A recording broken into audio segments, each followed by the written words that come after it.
Sharia law is Islam's legal system, based off of the Quran and the rulings of Islamic scholars. It acts as a code of conduct for modern Muslims to adhere to, making sure they live their lives according to God's wishes. Depending on how strictly the law is followed, it can impact every aspect of daily life for a Muslim. Many British Muslims will use Sharia law as a guidebook, informing them on everyday things including family problems and financial decisions. However, some countries adopt Sharia law in their courts and have the authority to punish offenders in extreme ways. Under Sharia law, there are two types of offences, tazir and had.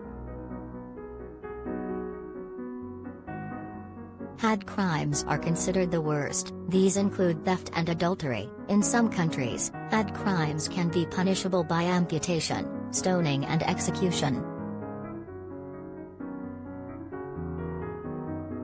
Which countries have Sharia law?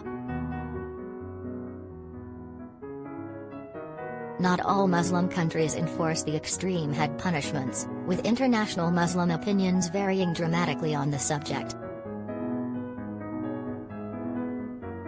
The UN has spoken out against death by stoning, saying it constitutes torture or other cruel, inhuman or degrading treatment or punishment and is thus clearly prohibited. Several countries use Sharia law to varying degrees. These include Afghanistan, Egypt, Indonesia, Iran, Iraq, Malaysia, Maldives, Mauritania, Nigeria, Pakistan, Qatar, Saudi Arabia, Sudan, United Arab Emirates, Yemen. The fundamentalist group, the Taliban, are currently taking control of Afghanistan.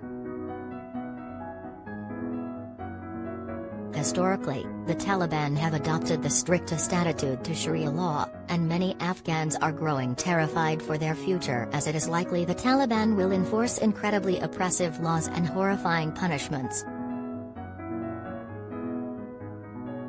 Taliban punishments.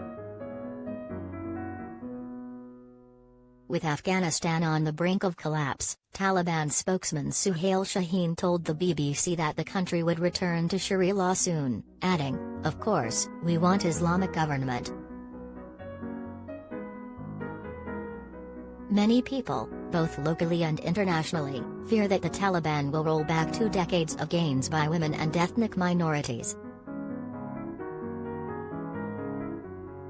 When the fundamentalist group were last in power in 2001, women could not work and girls were banned from school. Women had to cover their faces in public and had to always be accompanied by a male relative if they wanted to leave their homes. Under Taliban rule, one Afghan girl had her ears and nose severed, before being left for dead after she ran away from an arranged marriage. Another woman had the tip of her thumb cut off because she was wearing nail varnish on her fingers.